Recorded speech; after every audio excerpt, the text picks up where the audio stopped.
Hello students, let's move to further discussion. Okay बेटा, now we will discuss about the fertilizer industry. अब हम बात करेंगे किसकी, आपके उर्वरक उद्योग की। भारत में आपके जो फर्टिलाइजर इंडस्ट्रीज हैं, देखिए these are centred around the production of nitrogenous fertilisers. ठीक है ना, आपके जो नाइट्रोजीनियस जो उर्वरक है फर्टिलाइजर्स हैं उनके पास, या फॉस्फेटिक फर्टिलाइजर्स या अमोनियम फॉस्फेट है, नियर अराउंड इनके पास ही आपके ये स्थापित किए जाते हैं। आप और भी ले सकते हो इसके अलावा, जैसे आपका नाइट्रोजन, आपका फास्फेट बेटा, ये आपका पोटाश, ये आपके अलग से हो गए। तो ये फर्टिलाइजर्स हैं भी, चाहे वो combination of nitrogen, phosphate and potash, complex fertiliser जो होते हैं वो इनका कॉम्बिनेशन होते हैं। तो इनके नियर अराउंड एरियाज के अंदर स्थापित की जाती हैं। India is the third largest producer of nitrogenous fertiliser. तीसरा बड़ा है वो आपका उत्पादक है, तीसरा। ठीक है ना, किसमें? नाइट्रोजीनियस फर्टिलाइजर्स के अंदर।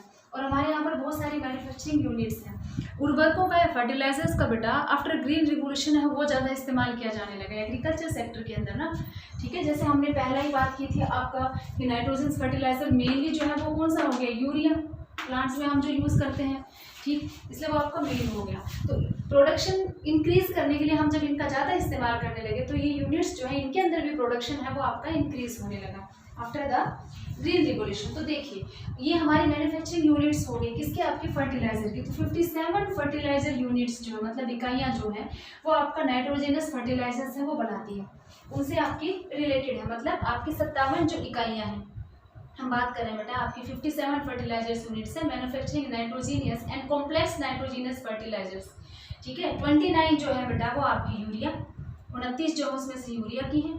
ठीक है ना, और जो 9 है, ठीक है, वो बेटा आपकी producing ammonium sulphate as a by product. ऐसे ही 68 और भी है आपकी छोटे स्तर की, बहुत सारी। पर आपकी जो हम मेन देखिए वो आपकी क्या है कि 10 जो है आपकी पब्लिक सेक्टर के अंदर आती है, मतलब सरकारी क्षेत्र के अंदर। एक जो है वो आपकी कोऑपरेटिव में आती है, जो गुजरात में हजीरा के अंदर है, FCI के नाम से, कोऑपरेटिव सेक्टर में जो आती है ना, फर्टिलाइजर कॉर्पोरेशन ऑफ इंडिया। ठीक है, ये आपकी कहाँ पर है? हजीरा, गुजरात के अंदर। Fertiliser corporation of India Gujarat में है, ये कोऑपरेटिव सेक्टर की होगी। तो at present there are 10 public होगी बेटा आपकी, और 1 जो है वो आपकी कोऑपरेटिव सेक्टर की। और वैसे छोटी छोटी तो आपकी 68 या और जो हमने बात की ये बहुत सारी है। देखना है कि बहुत सारे भारत के अलग अलग हिस्सों के अंदर ये फैली हुई है, जैसे गुजरात, तमिलनाडु, उत्तर प्रदेश, पंजाब, केरला, इन सब में। और सिग्निफिकेंट प्रोड्यूसर्स अगर हम देखते हैं तो आंध्र प्रदेश, उड़ीसा, राजस्थान, बिहार, मध्य प्रदेश, गोवा, दिल्ली, कर्नाटक, ये सब। आगे बढ़े, नेक्स्ट देखिए बेटा, now we will take cement industry. अब हम जो ले रहे हैं आपका सीमेंट उद्योग ले रहे हैं, और हमें पता है कि सीमेंट का प्रयोग जो है वो कहाँ पर, जहाँ कंस्ट्रक्शन का काम होता है, निर्माण संबंधी कार्यों के अंदर किया जाता है बेटा। चाहे वो घर बनाना हो, फैक्ट्री से संबंधित हो आपके, या आपके रोड्स हो, या आपके डैम्स हो, या फिर और कोई भी आपकी कॉमर्शियल इस्टेब्लिशमेंट हो सकती है, उन सब के अंदर हमें ज़रूरत होती है किसकी? सीमेंट की। और सीमेंट इंडस्ट्री, सीमेंट बनाने के लिए आपके बल्कि और हैवी रॉ मटेरियल चाहिए, भारी और स्थूल, मतलब बड़ी मात्रा में। ठीक है ना, और आपके भारी सामान, और वो क्या क्या है आपके बेटा? चूना पत्थर, सिलिका, एल्यूमिना और आपका जिप्सम, ये रॉ मटेरियल। इसके साथ साथ apart from the rail transportation, मतलब रेल परिवहन के अतिरिक्त उसे चाहिए कोल, कोयला और इलेक्ट्रिक पावर। ठीक है ना, रन करने के लिए ना मशीनों को तो इलेक्ट्रिक पावर और कोल की भी ज़रूरत है, वो सीमेंट बनाने के लिए, और ये अलग से। और रेल ट्रांसपोर्टेशन चाहिए उस रॉ मटेरियल को आपके सीमेंट प्लांट तक लाने के लिए बेटा।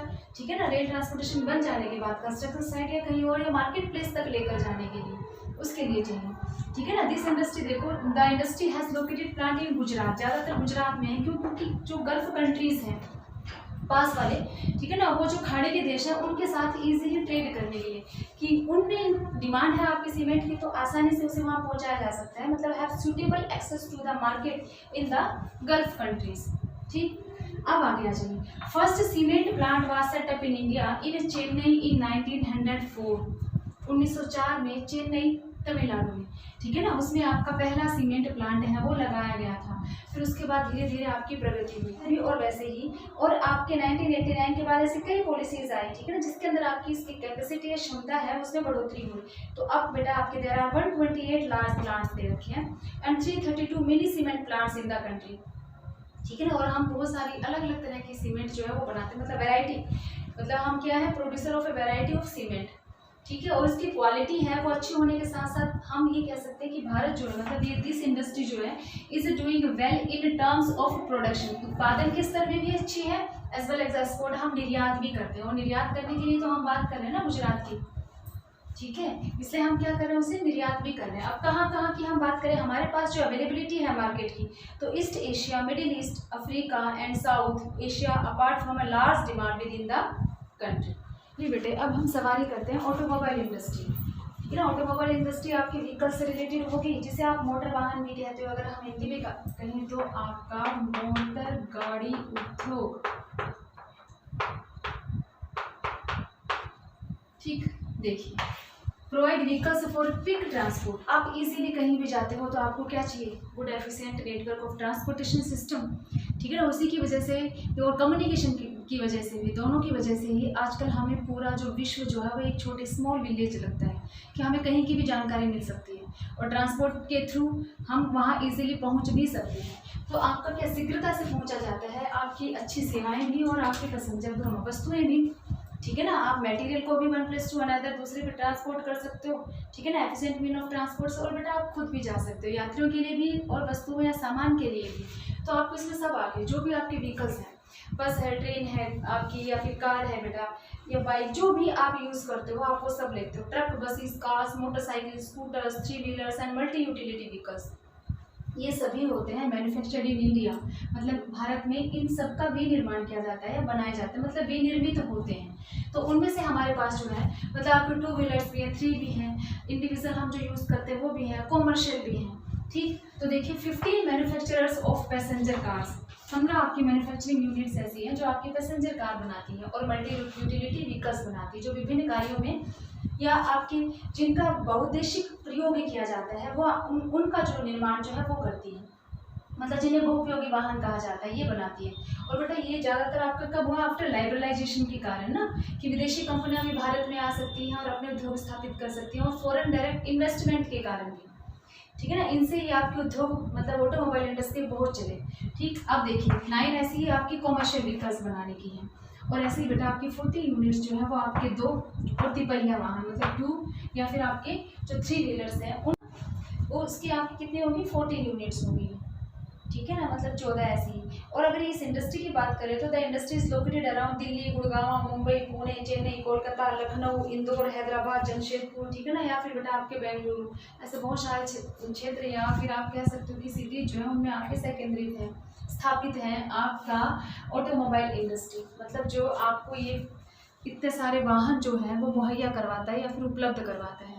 इलेक्ट्रॉनिक इंडस्ट्री है ना, सूचना प्रौद्योगिकी, और बेटा इसे इलेक्ट्रॉनिक उद्योग भी कहा जाता है, ठीक है। इलेक्ट्रॉनिक इंडस्ट्री जो है बेटा इसके अंदर मोस्टली आपको जो इक्विपमेंट्स है जैसे television, telephone, cellular telephone, radar, computer, या ऐसे ही जो इक्विपमेंट्स हैं, ऐसी जो चीज़ें हैं वो निर्मित की जाती हैं, वो सब आती हैं, ठीक है ना, मतलब other equipments required by the telecommunication industry जो यूज़ करती है वो होती है। और इंफॉर्मेशन टेक्नोलॉजी जो है आपका सूचना प्रौद्योगिकी ये सेवाएं देने का काम, ये सूचना देने का काम करता है, ठीक है। तो बेंगलोर जो है जिसे इलेक्ट्रॉनिक कैपिटल कहा जाता है इंडिया की, या फिर आपने सुना होगा कभी सिलिकॉन वैली ऑफ इंडिया, ठीक है ना, भारत की सिलिकॉन घाटी है, आपके ऐसे ही और बहुत सारे भी हैं जहाँ आपके ऐसे ही लोकेट हैं, ठीक है ना। सॉफ्टवेयर टेक्नोलॉजी पार्क जो अगर हम देखते हैं आपके तो 46 ऐसी लोकेशंस हैं बेंगलोर के अलावा, जैसे आपके मुंबई, दिल्ली, हैदराबाद, पुणे, चेन्नई, कोलकाता, लखनऊ, कोयम्बटूर, ये बहुत सारे, देयर आर सो मेनी, ठीक है। आपकी जैसे इसके अंदर बुक में मैप में देखो इसमें दिया हुआ है, ठीक है ना। ये आपके मेजर हो गए जैसे श्रीनगर, मोहाली, नोएडा, जयपुर, इंदौर, गांधीनगर, मुंबई,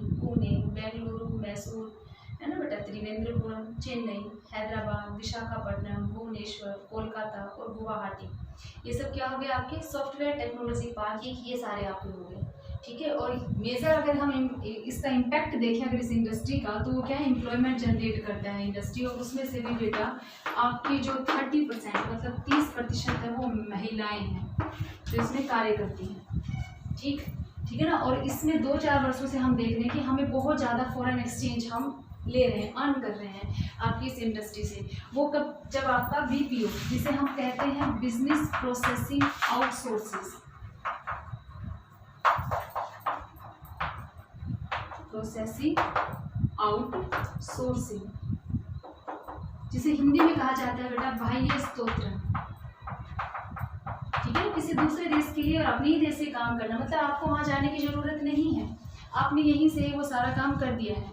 उनको जो सेवाएं चाहिए, जो जानकारी चाहिए, वो आपने यहाँ से उनको पहुँचा दी है, और बदले में आपको जो भी उसका जो अर्निंग है वो आपके यहाँ पर आपके बैंक में ट्रांसफ़र हो जाती है। तो ये आपका क्या हो गया, आपका BPO, ठीक है ना, बिजनेस प्रोसेसिंग आउटसोर्सिंग। तो अब बेटे आपके जैसे बहुत सारे कॉल सेंटर्स होते हैं, ठीक है, जिनमें ऐसी सेवाएं देने का काम करते हैं, जानकारी से संबंधित, या आप कोई जानकारी लेना चाहते हो तो वो, तो इसके माध्यम से आपके आउटसोर्सिंग हो जाने के कारण आप अपनी ही कंट्री में रहकर और दूसरे देश के लिए उसमें सेवाएं दे सकते हो, उसके लिए कार्य कर सकते हो।